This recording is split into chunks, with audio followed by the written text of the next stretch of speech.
As incongruous as it may seem to be located in the sleepy little northeastern Thailand township of Sakon Nakhon in the Isan region with a population of 76,000, and of course its own fair share of unique temples, markets and the like, major Japanese motorbike manufacturer Kawasaki are now well represented here in the big bike stakes.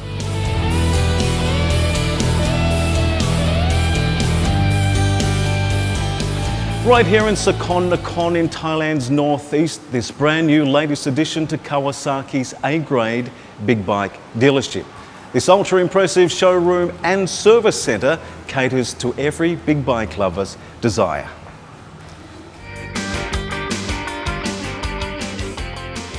Conveniently located at the gateway to Thailand's northeast, neighbouring Udon Thani, Nong Khai, and a little further out to Lao and the mighty Mekong, this fully equipped service centre is bound to attract those on tour in this region or simply passers-by from far and wide.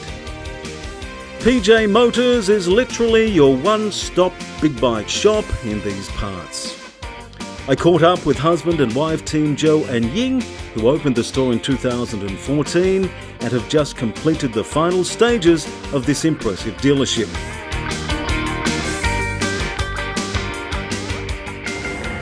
The feedback of customer in this year is grow up. Notice of the sale volume grow up, and after sale service go up. And when every holiday they will arrange the group and do activity riding to travel around the Sakon Nakhon or around another province around Thailand, something like that.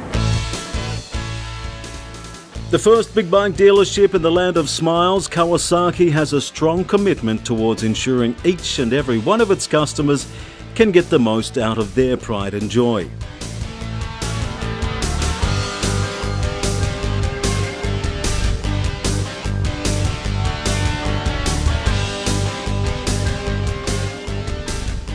Safety on the road, of course, is paramount. Today is all about ensuring that riders have a better understanding of their machine's capabilities. So Kawasaki not only sell the bikes, they want to ensure that maximum enjoyment can be had by all.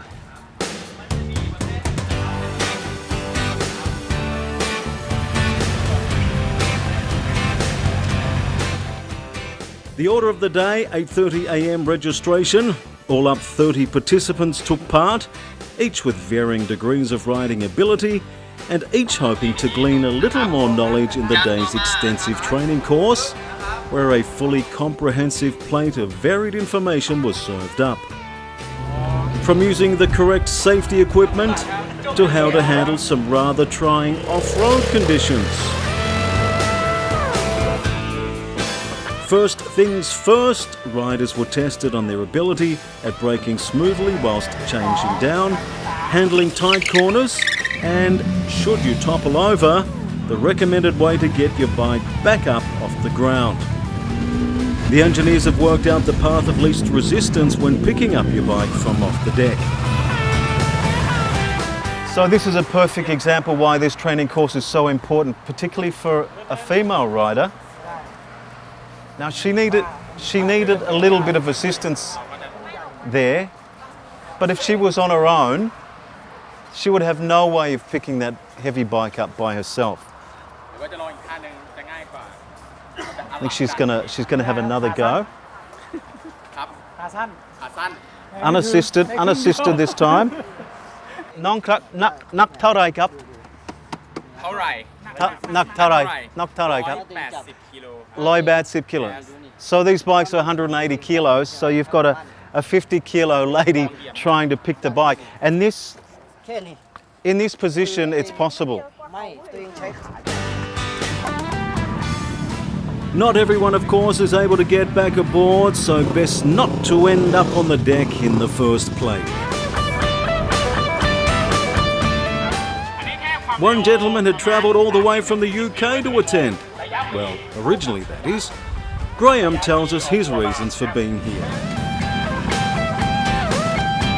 The only Falang participant in today's course is Graham from the UK. Graham, mate, how's it been today? It's been a wonderful day. It's so great to have a facility like this that's just suddenly opened. I lived in Phuket for a while, and we had a few service centres down there, but nothing like this. And so it's great because I moved up here 2 years ago, brought my Kawasaki Versys up with me. Really enjoy riding this area, but it was a problem trying to get it serviced. I would have to go maybe 400 k's down to Korat. Wow, that far. Or maybe up to Chiang Mai, which is 1,000 k's away. And now this is less than 100 k's. And they've got a wonderful facility. We've just done the training, which I've learnt a little bit from. You always learn a little bit. Sure. And so it's been great to come along and be invited by them as well as a new customer.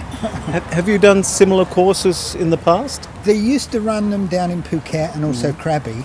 And it was a day course, basically basic skills, just safety, how to generally stop your motorbike, how to get your passenger to get on and stuff like that.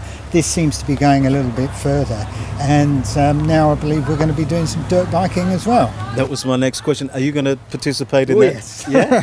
Yeah, I really fancy that. I like the idea of the knobbly tyres. Because You like the off-road stuff? Yeah. There's lots of off-road tracks, buffalo tracks we call them, near our village. And my Versys with road tyres on it slides a little bit.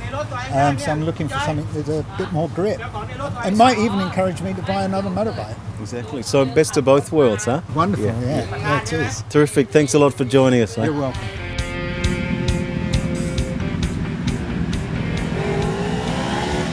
Lunchtime and some terrific local fare followed, and a chance to escape the blistering sun. After which, the on-road instruction course continued for a bit before it was time for a change of terrain.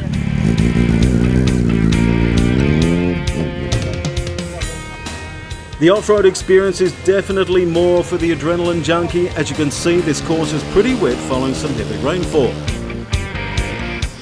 It was in fact intended that there would be sand and dirt hills in which to ride and demonstrate on. Doesn't seem to put a dampener on the boys' spirit, however, and shows these bikes are equally adept in wet or dry conditions. The guys had a ball, and I must say it made for most entertaining viewing.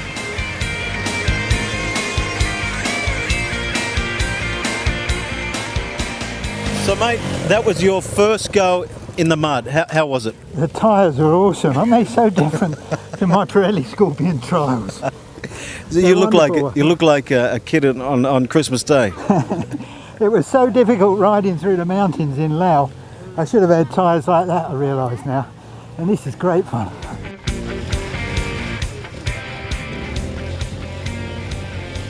This little guy, just 11 years old, was not afraid to get amongst it, despite the fact his bike was almost fully submerged.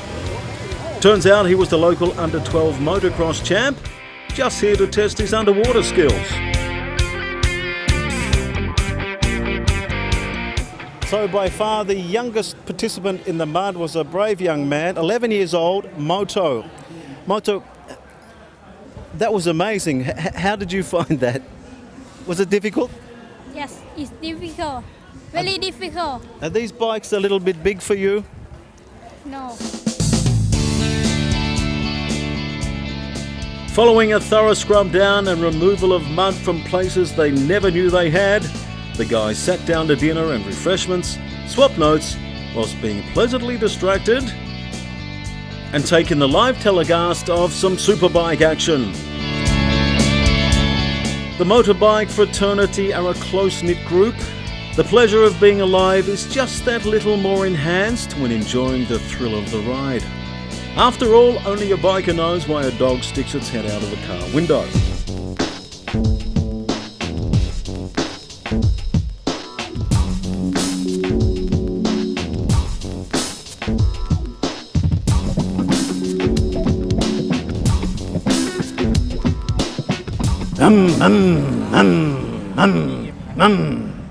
So after a super intensive day's training, my particular skill set has been greatly enhanced as how to handle my own high performance vehicle. And after a long day, time for me to hit the road.